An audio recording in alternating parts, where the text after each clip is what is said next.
Okay, here is part 2.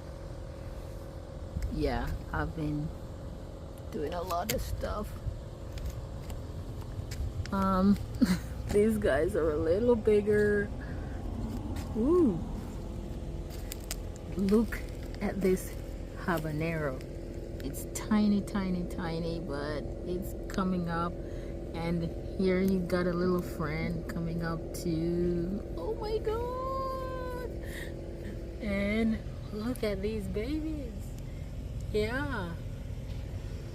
I did put in some more garlic, because garlic seemed to be happy. Yeah, and I planted celery. She's doing good. We just put it in like a couple days ago. Of course, this is gonna take a while. There's a nectarine pick in here. If this ever grows, if it ever catches, I will let you guys know. But I'm so excited to see if it's going to or not.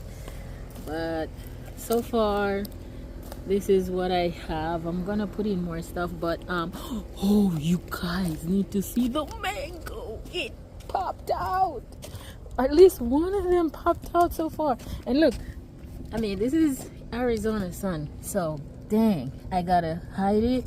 But I don't know if you see it. It's like, that's it right there. I'm like so excited. Oh my gosh. Yeah,